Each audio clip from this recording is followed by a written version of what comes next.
Okay, तो आज हम देखने वाले हैं यूरिनरी ट्रैक्ट इन्फेक्शन डिसीज मतलब यूटीआईज।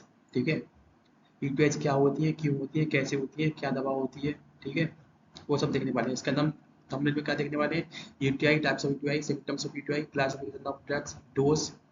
ठीक है, आगे देखते हैं। थंबनेल था। Next, UTI. ठीक है, urinary tract anti infective agents. ठीक है, दीज आर दो agents that are used to minimize or to neutralize the bacteria or fungi or virus present in our urinary tract system। ठीक है, ये हम ऐसे कह सकते हैं कि ये वो ड्रग और एजेंट्स होते हैं जिन्हें जिन्हें हम जो यूटीआई सिस्टम होता है उसके अंदर जो बैक्टीरिया वायरस फंजाई की वजह से दिक्कत हो रखी होती है, इन्फेक्शन हो रखा होता है, उसे खत्म करने के लिए हम लेते हैं। ठीक है, मतलब देखते हैं यूरिनरी ट्रैक्ट इन्फेक्शन। ठीक है, एक्चुअली यूरिनरी ट्रैक्ट इन्फेक्शन क्या होता है, why it occurs and how it occurs and when it occurs and where it occurs. ठीक है, तो ये सब देखते हैं। It is an infection that affect the urinary tract and its part, that is kidney, bladder and urethra, ureter etc. It caused by bacteria, sometimes fungi, virus etc. Mainly caused by E. coli, streptococcus and streptococcitis। ठीक है, UTI are more common in women than man. इसका ratio है 8.1। ठीक है, ये समझते हैं कि जो यूटीआई होती हैं वो हमारी किडनी में और किडनी के जो एडजेसेंट पार्ट होते हैं, ब्लैडर, यूरेथ्रा एंड यूरेटर, उसके अंदर होते हैं। ठीक है, और इसका जो पॉजिटिव एजेंट होता है वो तुम्हारा फंजाई बायस, मेनली इसमें फंजाई होता है, बायस में इसमें इन्वॉल्व होते हैं। ठीक है, जो बैक्टीरिया इन्वॉल्व होते हैं वो तुम्हारे इकोलाई, एस्केसिया कोलाई, ठीक है, और स्टेफाइलोकोकस और स्टेफोपाइटिस, ये सब भी इन्वॉल्व होते हैं। ठीक है, जो यूटीआई होती है ये मेनली तुम्हारे वुमन में पाई जाती है। इसका रेशो आप देख सकते हैं 8.1 है, तो इसका मतलब ये वुमन में ज़्यादा पाई जाती है। क्यों? क्योंकि उनको क्या है, हाइजीन बहुत मेंटेन करनी पड़ती है। अगर hygiene, if the hygiene level get decrease then UTI will occur. ठीक है, मतलब जब हाइजीन का लेवल गिरता जाएगा तो यूटीआई जो इनफैक्ट यूरिनरी ट्रैक्ट इन्फेक्शन है वो बढ़ता चला जाएगा। ठीक है, ये कब होता है, मोस्टली ये जब भी दिखाएगा जब इंटरकोर्स होता है, सेक्सुअल इंटरकोर्स होता है, उस टाइम पे यूरिनरी ट्रैक्ट इन्फेक्शन के चांस बढ़ जाते हैं। तो हो सके तो उसे हाइजीन के साथ चीज़ें डेवलप करें। ठीक है, ये उस टाइम ज़्यादा डेवलप होती हैं और उसकी वजह से ये ज़्यादा चीज़ें होती हैं जब आप सेक्सुअली इंटरकोर्स या फिर किसी से एक्टिव हैं, तो उस टाइम आप या तो नाइट्रोफिलेशन या सिप्रोफ्लोक्सासिन, ठीक है, या क्विनोलाइन, ये इसकी डोज ले सकते हैं, 2 से 250 mg में। ठीक है, to avoid such UTIs.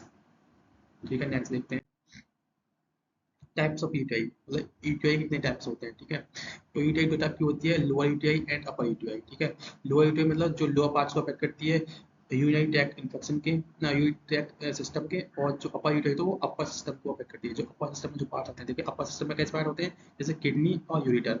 Lower में तुम्हारे आएंगे ब्लैडर और यूरेटर और यूरेथ्रा। ठीक है, ये तुम्हारे लोअर सिस्टम में हो गए, ये तुम्हारे अपर सिस्टम में हो गए। यहाँ पर जब इन्फेक्शन होगा तो उसे हम अपर यूटीआई बोलेंगे, और जब यहाँ पे इन्फेक्शन होगा तो उसे लोअर यूटीआई बोलेंगे। ठीक है, ये आपका ब्लैडर है, यहाँ देख सकते हैं, यहाँ पे कभी कभार बैक्टीरिया एक्यूमुलेट हो जाते हैं, और जब एक्यूमुलेट हो जाता है तो उनकी वजह से क्या है, आपका यूरिनरी ट्रैक्ट इन्फेक्शन हो जाता है। ठीक है, नेक्स्ट देखते हैं क्या है सिम्टम्स। आप कैसे पहचानेंगे कि आपको क्या यूटीआईज हो गई, मतलब यूरिनरी ट्रैक्ट इन्फेक्शन हो गया है। ठीक है, तो उसके लिए इसमें मेनली सिम्टम्स दिए हुए हैं जो आप कॉमनली देख सकते हैं। जब यूटीआई आपको कभी हुआ या फिर मैं तो नहीं जानता कभी हुआ हो या कभी हो, तो आप मतलब पहचान सकते हैं कि ऐसे यूटीआई हुआ है या फिर जान सकते हैं। ठीक है, burning sensation and pain with urination, strong and continuous urge to urinate, pelvic pain in women and rectal pain in man, bloody urine, red और pink colored urine। मतलब जब पेशाब करने जाएंगे आप तो वहाँ पे बर्न मतलब जलन की सेंसेशन आएगी, जलन होने लगेगी। ठीक है, और जब पेन पेशाब करने के साथ साथ आपको क्या है, दर्द भी होगा। ठीक है, आपको बार बार पेशाब करने की क्या इच्छा होगी, मतलब कंटिन्यू अर्ज टू यूरिनेट, मतलब आपको बार बार पेशाब करने की इच्छा होगी। पेल्विक में पेन हुआ, ठीक है, ब्लडी यूरिन और रेड पिंक, मतलब ब्लड टाइप का यूरिन आएगा, रेड टाइप का यूरिन आएगा, पिंक कलर टाइप का यूरिन आएगा, मतलब आपका जो नॉर्मल यूरिन का कलर होता है वो कलर चेंज हो जाएगा। ठीक है, और पेशाब करते समय आपको दर्द हुआ, ठीक है, जलन की महसूस होगी, बहुत ज़्यादा दिक्कत होगा। आपके पेल्विक सिस्टम जो होता है उसमें दर्द बहुत ज़्यादा होगा, आपसे बैठा भी नहीं जाएगा, उठा भी नहीं जाएगा। ठीक है, उसे बोलते हैं स्ट्रॉन्ग यूटीआई इन्फेक्शन। ठीक है, नेक्स्ट देखते हैं, ये आपके सिम्टम्स हो गए। जब आपको सिम्टम्स हों या किसी को सिम्टम्स हों तो आप देख के पहचान सकते हैं कि शायद उसे यूटीआई इन्फेक्शन हुआ है। ठीक है, इतना कॉन्फिडेंस बढ़ दूंगा, आप मुझसे जुड़े रहेंगे तो डॉक्टर को भी काउंटर करने लगेंगे। ठीक है, तो आप मुझसे जुड़े रहें बस, हर एक डिसीज, हर एक कॉज, हर एक ड्रग ले आऊँगा। ठीक है, आप जुड़े रहें बस। ये इसकी क्या है क्लासिफिकेशन है, इसमें एक ड्रग्स यूज होती हैं क्विनोलिन्स, इसमें दो ही ड्रग्स यूज होती हैं, एक तो क्विनोलिन्स और एक फ्लोरोक्विनोलिन्स, ठीक है। इसके अंदर क्लास आती है first answer, second, third and fourth, ठीक है। फर्स्ट में नेरिक एसिड और सिनोएक्सिड, ठीक है, और सिप्रोफ्लेक्सिन, ठीक है, लेवोफ्लेक्सिन और नॉरफ्लेक्सिन, ऑफ्लेक्सिन, ठीक है, थर्ड तो लीवफ्लेक्सिन, ठीक है, इसमें थोड़ा गैस्ट्रिफ्लेक्सिन, ठीक। नेक्स्ट देखते हैं, ये तुम्हारी सेम क्लासिफिकेशन है, ठीक है, वही ड्रग्स है, वही क्लासिफिकेशन, थोड़ा सिंप्लीफाई कर दिया है, ठीक है। क्विनोलिन्स और तुम्हारा, ठीक, उसके अंदर नाइट्रोक्लोरेशन के अंदर, ठीक है, ये तुम्हारा मेस्लिस भी होती है, इसमें मेथामाइंस भी होते हैं, ठीक है, फॉस्फोडाइंस भी यूज होते हैं, ठीक। नेक्स्ट देखते हैं डोज। एक्चुअली अगर आप जब डॉक्टर के पास नहीं गए हैं, आपको बहुत ज़्यादा दिक्कत होने लगी है, मतलब दिक्कत स्टार्ट होने लगी है, तो आप क्या है घर पे ही फर्स्ट लाइन ट्रीटमेंट ले सकते हैं। फर्स्ट लाइन ट्रीटमेंट लेने के लिए आपको क्या है, जैसे नाइट्रोफुरेशन ना किसी मेडिकल स्टोर से खरीदते हैं, ये कंपनी डिफरेंट कंपनीज के नाम से आती है, ये सिर्फ एक ड्रग का नाम है, ठीक है। आप वैसे आप ये बोल देंगे तो डायरेक्ट आपको यही दे कंपनी यही देगा, ठीक है, वो कंपनी का नाम ही देगा, आप ड्रग ही देगा, ठीक है। सिफ्लैक्सिन और सिप्रोफ्लेक्सिन और ओफ्लैक्सिन, ठीक है। इसकी क्या है 50 mg या 100 mg डोज की यहाँ पे आपके लिए, ठीक है, स्टार्टिंग में। सिफ्लैक्सिन की 250 mg डोज स्टार्टिंग में, ठीक है।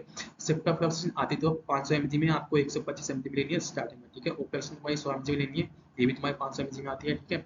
ये स्टार्टिंग डोज है, आपको आपको इतनी ही लेनी है, इससे ज़्यादा ऊपर नहीं उठना है। आप वुमन है तो खासकर इस डोज का ध्यान रखें, इससे ऊपर ना बढ़े, अगर इससे ऊपर बढ़ती हैं तो आपको जो है साइड इफेक्ट्स का सामना करना पड़ेगा, जैसे नोजिया, वोमिटिंग, हाइपरटेंशन, ठीक है, फ्रिक्वेंट यूरिनेशन वगैरह वगैरह है। और इसमें तुम्हारा एक मेन जो साइड इफेक्ट है वो तुम्हारा मिस पीरियड, ठीक है, और पीरियड्स में प्रॉब्लम भी हो सकता है, ठीक है। नेक्स्ट देखते हैं। थैंक यू, आज के लिए इतना ही काफ़ी है, मुझसे जुड़े रहें, ठीक है। वीडियो को सपोर्ट करें, लाइक करें और सब्सक्राइब करें, हो सके तो आपने आसपास के लोगों को शेयर करें ताकि वो भी इस चीज़ के बारे में अवेयरनेस पे जानकारी ले सकें, ठीक है। Thank you.